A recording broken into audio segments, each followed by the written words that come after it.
eu quero te perguntar, dinheiro é uma coisa ruim? Então, Tiago, o dinheiro em si, né, ele é instrumento. E como todo instrumento, o seu valor depende do objetivo, do propósito a que esse instrumento atende. Então, é muito difícil você atribuir valor a um instrumento sem você identificar o que vai fazer com ele, como vai usá-lo, como vai empregá-lo. Ou seja, de que modo o dinheiro vai participar da sua vida. Né? Porque, em si, ele é só meio, e como todo meio, o seu valor está vinculado ao que vem depois, ao que você pretende com ele, ou o que você efetivamente poderá fazer com ele. Então, eu te diria que o valor do dinheiro, ele pode ir de A a Z. Né? Ele pode ir do 1000 ao 1.000.000, ele pode ir desde de um dinheiro aportador de uma vida sábia, de uma vida boa, de uma vida rica, de uma vida próspera do ponto de vista espiritual, até o dinheiro que escraviza, que tiraniza, que humilha, que rebaixa e que faz, digamos, torna a existência uma existência rebaixada e fracassada. E é por isso que eu sei que a resposta é um pouco frustrante, porque as pessoas gostam de posicionamentos que sejam imediatamente percebidos como verdadeiros. Mas no caso aqui, não é possível, seria falacioso. Então, se você me permitir dar um exemplo, né, eu acho que o nosso ouvinte, né, aquele que está nos acompanhando, ele vai entender melhor. Vamos imaginar o indivíduo, digamos, que luta pelo dinheiro com vistas à simples satisfação dos seus desejos mais comezinhos.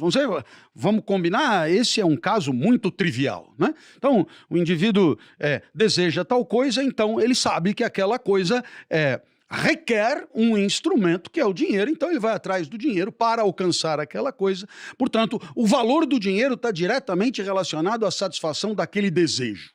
Então, é claro que o que você deseja é indicativo do valor que aquele dinheiro vai ter. Né? Então, nesse sentido, nós poderíamos dizer que o dinheiro poderia ficar circunscrito a um valor de consumo de coisas triviais que podem trazer um certo prazer imediato, podem incluir num certo grupo de pessoas que detêm aquilo que o dinheiro pôde aportar, e com isso traz algumas vantagens de vida que são óbvias. Resta saber qual é o valor dessas vantagens.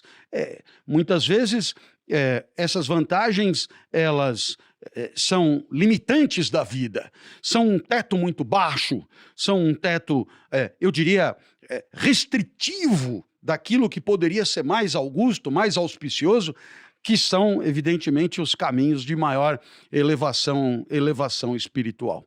Então, o indivíduo que vive para satisfazer desejos, ele enche um saco sem fundo, os desejos não se deixam satisfazer, os desejos pressupõem falta, e toda vez que você preenche um desejo, você imediatamente abre a fresta para que novos desejos surjam e apareçam. Não há como pensar no valor do dinheiro sem essa perspectiva de satisfação de um desejo que não se deixa satisfazer.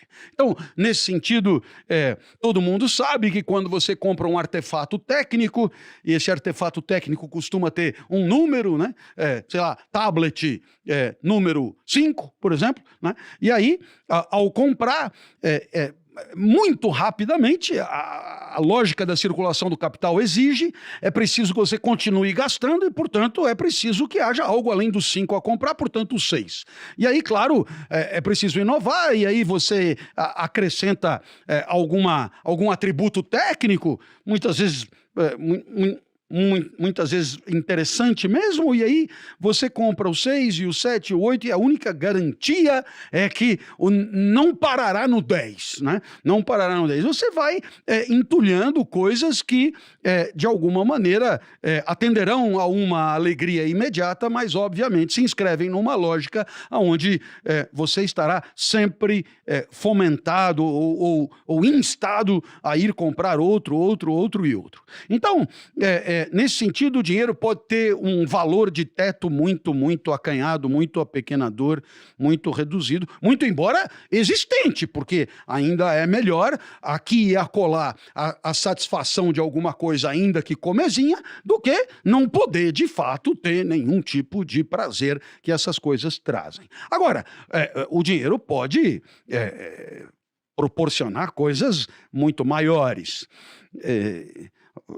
Verdadeiros valores existenciais que podem estar vinculados ao dinheiro mais ou menos diretamente.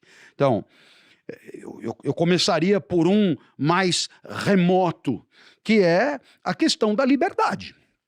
A questão da liberdade é uma questão tradicionalmente discutida pelos especialistas em dinheiro e de maneira muito pertinente. A tal da liberdade financeira, que no final das contas não é propriamente uma liberdade financeira, mas sim a liberdade que o dinheiro poderia facultar ou facilitar.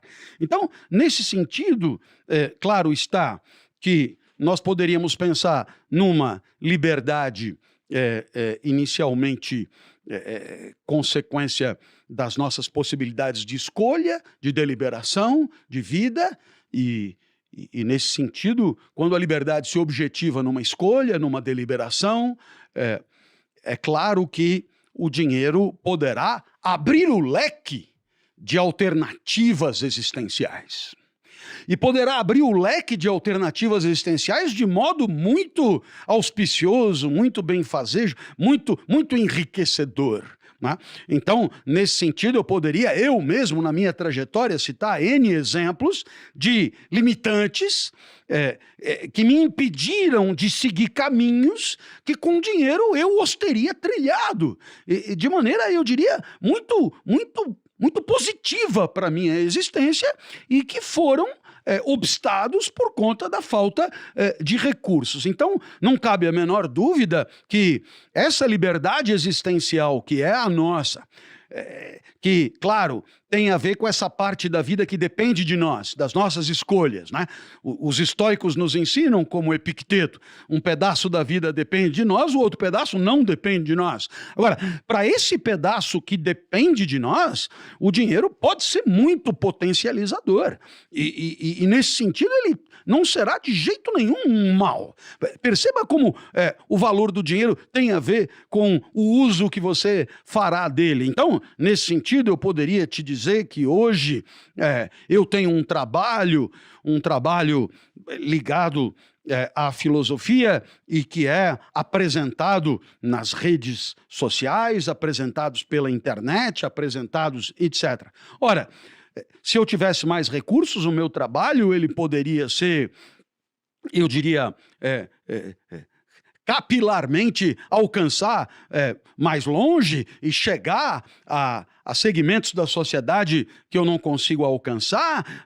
Através dos recursos do marketing digital eu poderia ir mais longe e tornar o meu trabalho mais conhecido, e como eu acredito no meu trabalho e acredito que o meu trabalho seja um bom trabalho para as pessoas, se eu tivesse dinheiro eu poderia fazer coisas muito boas com esse dinheiro e ir muito além daquilo que eu consigo fazer com os recursos que são os meus. Então eu vejo aí, claro, o dinheiro como um instrumento de alguma coisa muito positiva e eu diria, não só para mim, mas É para todos que eu possa impactar com a minha vida. Então, aí você tem um exemplo de positividade óbvia.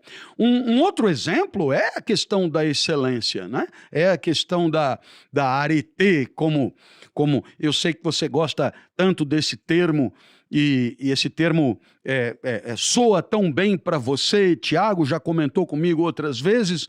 É claro que os recursos materiais podem permitir um investimento em si mesmo, um investimento no próprio talento, de tal maneira a usar os recursos para performar cada vez melhor, para desempenhar cada vez melhor, para ser cada vez mais excelente naquilo que é a sua praia, naquilo que é o seu negócio. E isso é uma outra consequência do dinheiro maravilhosa. O indivíduo que faz do dinheiro um instrumento para a sua própria excelência, ele está, eu diria, homenageando a sua natureza, homenageando a sua essência, o seu daimon, né, como dizia Sócrates, e com isso dando ao dinheiro um destino maravilhoso, espetacular. E finalmente eu poderia dizer que os recursos materiais, de uma maneira geral, eles podem permitir servir melhor. Eu estava pensando aqui comigo, né? e eu estava observando aqui, por exemplo, esse microfone, os equipamentos, o próprio fone, as condições de trabalho, né?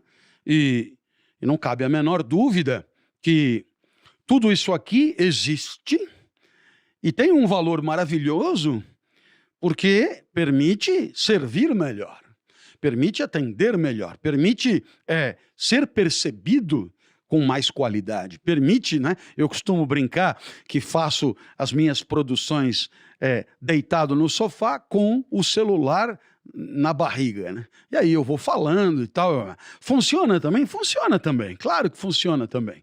Mas não cabe a menor dúvida que aqui me ouvem melhor, aqui me veem melhor, aqui eu diria, o meu trabalho se torna mais atrativo e, portanto, com consequências melhores para todos aqueles a quem eu possa impactar positivamente. Então, na questão da liberdade, das escolhas, da questão da excelência, na questão do servir, você tem 3 exemplos do dinheiro a serviço de uma positividade existencial inequívoca.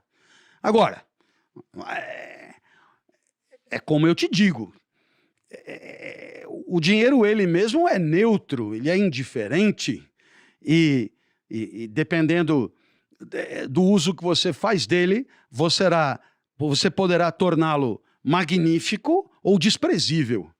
E é por isso que a filosofia nos permite refletir e constatar, eu diria, que o valor do dinheiro é inseparável do valor da vida, né? Quer dizer, no final das contas, os recursos de inteligência que usamos para falar da vida podem ser perfeitamente aplicados ao valor do dinheiro e, com isso, sem maniqueísmos, sem posturas radicais de parte a parte, sem raiva, né? Dizer para você com tranquilidade que quanto mais elevado espiritualmente você for, mais o seu dinheiro será auspicioso e terá um valor positivo.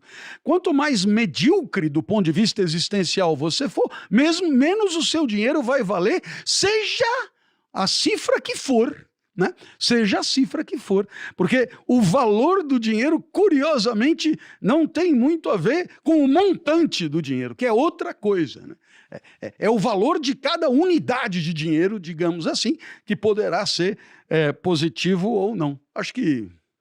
Que bela introdução, hein, Cláudio? Que bela introdução. E aí eu fico ouvindo tudo que você falou e começo a colapsar com várias caixinhas que eu tenho dentro da minha cabeça, né?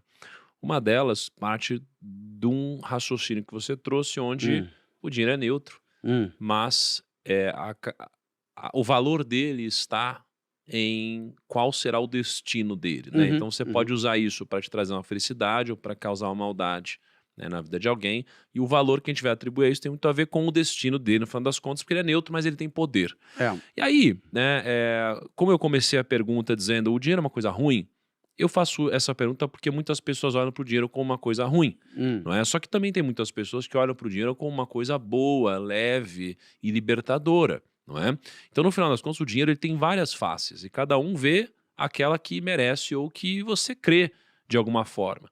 E eu começo a colapsar isso até com alguns conceitos bíblicos, não é? Então, existe um versículo, ou uma parte de um versículo que diz algo como: o rico domina sobre o pobre, e quem toma emprestado é escravo de quem empresta. E quando eu começo a olhar para isso e refletir com o que você me trouxe, eu fico pensando, né? Um dos termos mais disseminados e mais inspiradores e almejados pelas pessoas é atingir a independência financeira. As pessoas, elas querem atingir independência financeira. O que que você quer? Eu quero ser independente financeiramente. Uhum. E a minha reflexão é que não é possível você ser independente financeiramente, porque você, ao ser independente financeiramente, significa que você não depende do dinheiro. Eu acho que para nossa sociedade, ah, com exceção de caso você morasse numa floresta, não é? Você provavelmente se manteria dependente do dinheiro, especialmente se você tivesse muito. Porque você poderia ter um padrão de vida onde você precisaria cada vez mais de dinheiro para manter esse padrão. Então você começa a ter uma casa, algumas casas, muitos colaboradores, muitos funcionários, gerentes de banco, arquitetos, médicos, etc. E você precisa de recursos. Então você nunca fica independente financeiramente na lógica de sociedade que a gente vive. Então a gente entende que se a gente não fica independente, a gente fica livre financeiramente. Só que ouvindo muito das suas reflexões, uma vez você trouxe uma reflexão de Kant, onde a liberdade não é você fazer o que você quiser, né? E as pessoas elas buscam ter muito dinheiro para que elas possam fazer o que elas quiserem. As pessoas vivem numa sociedade de direito, onde elas acham que têm direito a tudo, e se elas tivessem dinheiro suficiente, elas poderiam fazer o que elas quisessem. E aí você me trouxe o conceito onde a liberdade não é isso, a liberdade seria exatamente o oposto. Seria você fazer o que você não quer, porque se você fizer o que você quer, você é um escravo dos seus próprios desejos, logo você não é livre, você acaba ficando refém das suas próprias necessidades carnais eventualmente. E aí, no meio dessa lógica, eu olho para pessoas muito ricas e quando eu percebo o Brasil, a gente tem algo como 230 bilionários no Brasil. Eu já conversei no detalhe ou com um certo grau de intimidade com pelo menos uns 60, 70 deles. Uhum. E eu